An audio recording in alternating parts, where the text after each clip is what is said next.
Welcome back to Sankofa Studios, where we have conversations about art and where art intersects with sociology. And today we're going to talk a little bit about music. Music as an art form is very important, but this one particular section that I want to talk about is the year 1987 in hip hop and why 1987 was so important to me coming of age in that period. It was the golden age of hip hop. A lot of people know in that year we got some legends that really established themselves in that year. LL Cool J, another rapper that really was in that era was Cool Mo D, another group, Eric B and Rakim, BDP and Criminal Minded, Public Enemy, NWA and the Posse, and a lot of other groups really got a foothold in that period in 1987. Big Daddy Kane is another one that was really important to me growing up. And I think it was just an exceptional time and for me to come of age. And the reason I picked 1987 is because that's the first year that I actually went to a record store and bought music with my own money. That's what made it special. I was very aware of hip hop before that. One of the earliest songs in my memory would probably be something from Houdini or maybe early Run DMC, like Rock Box or something like that had a video to it. Is when I first kind of got introduced to hip hop and really started to fall in love with it as an art form, and it really represented the culture in my generation coming of age in that period. And I can remember in 1987, I used to go to this one particular record store called Track One Records. And as you sit right on the south side of Chicago on 71st and Jeffrey, and the owner, his name was Dedry Jones. And Dedry Jones turned out to be, at the time, I had no idea who Dedry was. I just thought he was the guy that owned the record store. It was called Track One Records. And I used to go in there, and me and Dedry used to have conversations about music. And I wasn't the only one. A lot of young people would go in there and buy music from him. And I could remember walking in the front door, and right as you entered the store, there was a counter. The counter was set up a little bit high, and it was just lined with cassettes, all singles and maxi singles, 99-cent singles, most of them. And that was the section that a lot of the young people would look at when they came in to buy music, because that's all we could afford at the time. And I would come in, and right away he would start recommending, okay, this new Big Daddy Kane came out, or Schoolie D, this guy just came out, or whoever it was. And we would have these conversations. And I can remember as a teen, his conversations would be more about the samples and where, the origins of the songs and how they were mixed and how they were developed, and just some real good insight from a kid and a guy from a different generation that kind of gave birth to hip hop. But it turned out that Dedry Jones was an important figure in Chicago music, in the Chicago music scene. And as a kid, I had no idea that, who he was. He was much bigger than I thought. He would invite many, many great legendary singers and performers and other artists to the city of Chicago. And he owned the music experience. And he would interview. He had a program called The Experience with Dedry Jones. I think you can find it on YouTube right now today. But he was a very important figure. He passed away a few years ago. But yeah, again, 1987, all of these artists came out in that year, and I was fully immersed in it. LL Cool J was the young gunner. He was, a teenager, only a few years older than me at the time. And I would look at LL Cool J as almost like a model, a role model. I guess you could call it a role model, but he was like the epitome of cool. Everything about LL Cool J was cool, and it was interesting because Cool Mo D, who was kind of his opponent, was just a little bit older than him, maybe in his mid-20s at the time. But for a 13-year-old looking at a 25 or 27-year-old, he's almost an old man to me. So I was more a fan of LL Cool J in that period in 1987 than I was of, say, a Cool Mo D. Even though I liked Cool Mo D's music, How You Like Me Now, and he had as much flair and as much skill as LL, if not more, that I would learn later. I grew to like him more, say, in the coming years as 1989, 1990 started to come around. But again, like I said, NWA came into existence in that year. What came on my radar in that year in 1987, and fell in love with all of the stuff that Ice Cube was saying, was putting out. It had a great influence on me because he was describing, life in this city in California, Compton, and South Central Los Angeles. That was a foreign, might as well have been in Europe. It was a foreign environment to me. But when they talked and they told their stories and they shared these narratives, it made me realize that, South Central LA wasn't a whole lot different from the South Side of Chicago. And in a lot of ways, the music that came out in this era unified the country when it came to Black America and young folks. There's a Martin Luther King speech where he talks about America writing Black America, this check that bounced, that was the account was empty. And I'm of the belief that we were the generation that were the recipient of that check. And the angst that you hear in the music from our generation is a reflection of us being misled and us not being properly compensated or properly provided with a venue for repairing the conditions that Martin Luther King and others in that generation before us fought for. So you heard this outpouring from groups like NWA, groups like Public Enemy, who were also coming of age in that time, Criminal Minded, KRS-One, BDP, of course, and other groups that were out at the time were expressing this great frustration and just illustrating to the world, like, look, this is where we live. It still looks like what Grandmaster Flash and the Furious Five were talking about, just 7 or so years earlier, maybe a little less than that, but maybe 5 years earlier in the early 80s, the conditions still exist. The Bronx still looked like it did in 1980. Nothing changed. It looked the same in 1968, the year when Martin Luther King was killed. So this musical form was a audio expression of an inner feeling that was felt across the country by young Black men and women. And it was just a powerful time for us as we started to recognize that we're all the same all the way across the country. Scarface once had a song, Scarface from the Ghetto Boys had a song called The World is a Ghetto, saying that every city, every state, even every country, you could go to Europe and Africa and other places and find some of the same conditions that you find right in your own city. So nowhere is foreign to you completely. Nowhere is absolutely foreign to you, because just like there's a Snoop Dogg in Long Beach, there was also a Snoop Dogg in Chicago, and there's a Rakim in New York City. There's also a Rakim in Texas. Or he may speak with a different accent, but the environment that gave birth to his expression is almost universal in America. So yeah,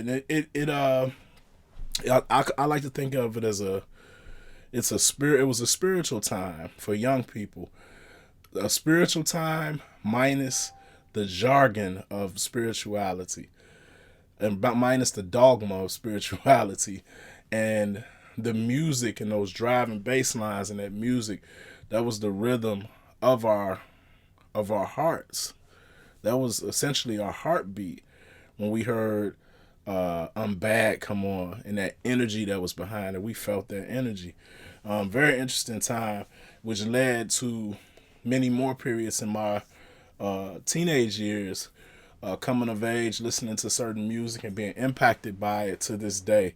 A lot of the hip hop that I heard in that period I still listen to it to this day, actually. A lot of it, I'll go back and I'll just reflect on it. But one of the bigger pieces of it that I find very interesting, coming of age in that period, in I guess you could say the golden age of hip hop. And I always want to reflect back when I say golden age, and everybody says golden age of hip hop. But when I say golden age, I don't want people to get the impression that I believe that was the first generation of hip hop, because it wasn't. It was probably the third incarnation, maybe even fourth, because there was periods prior to rap being a component in hip hop. You know, when the DJs from the 1970s who opened the door, Kool Herc and others, DJ Flowers and a whole bunch of others that came before.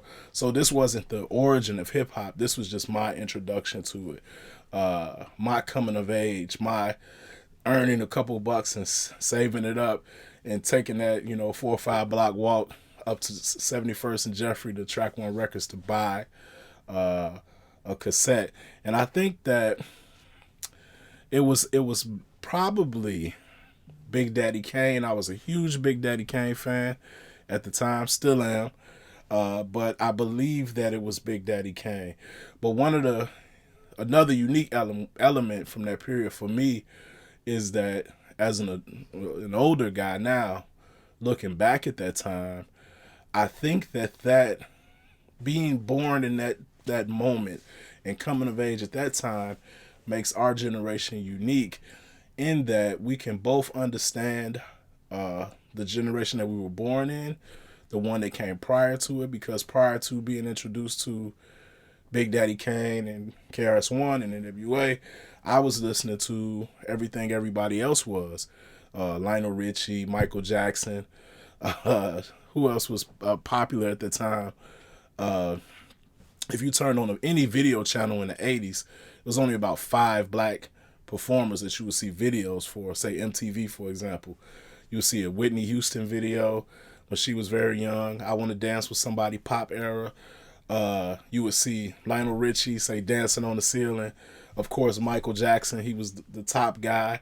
And then you had the guy from Jamaica, Billy Ocean, who had a couple videos. But other than that handful, it was just maybe 5, between 5 and 10, I'm being generous saying 10, who had videos that were coming on TV. So we were listening to those 5 or 10, and we filled in the rest as young people with our parents' music. So we listened to Marvin Gaye, and we listened to everything that our parents listened to and understood it. We actually understood it because R&B is pretty self-explanatory. When you hear Luther Vandross's voice, it doesn't take a great deal of interpretation to realize that this is a beautiful sound that's being presented. But hip-hop, on the other hand, it takes some skill to even listen to it. You have to be able to keep up with it. So our parents didn't understand hip-hop. It was too fast. It was just gibberish. And in their mind, they're not even singing. What are they doing? They're just talking over these beats that they stole from James Brown. And that was kind of the generation before's reaction to hip-hop. But I believe that we had a little bit of the soul of the generation before. We had our expression. And now this generation also communicates their angst, their art form, music in the form of music, in the medium of music, as rap. And we also understand rap. So I can listen to Lil Pump and I get what he's saying. I may not like it, but I understand it differently from when my mother heard, or my parents, or our generation's parents heard KRS-One. They didn't know what he was talking about. Like, what? All they heard was the profanity. But my generation can listen to a person who's coming of age today, listen to what they're hearing, and completely get it. Not necessarily agree with it, but the language is not foreign to us. So I think that's something special. And in a way, I was baptized in the spirit of a long tradition, of creative expression that planted seeds in my soul that still bear fruit to this day. And that came from that golden era of hip-hop, 1987, those conversations with the brother at Track One Records, Dedry, rest in peace, and the conversation I would have with my friends. This was the era where we were still recording cassette tapes. And I can remember 14 years old, 13, 14, 15 years old, rushing to Walgreens to buy a cassette tape, run to my friend Skull House, and we'll get there and pressing that play and record button over and over and dubbing tapes and making our own mixtapes, with the marking them up. So it was a very important time, and I was, in a way, like baptized into that tradition of hip-hop, and I still love hip-hop to this day. I still love those architects that formed this art form, and I still feel the same way people feel when it gets disrespected or misused, or because it is in a sense attached to our spirituality. It is attached to our spirituality, not all of it, but you have elements of it that are deeply connected to who we are as a people, just as Sam Cooke is connected to us, in a spiritual way, in a very spiritual way, because his voice alone, it resonates with us. It resonates with everyone who listens to it because it's just aesthetically beautiful.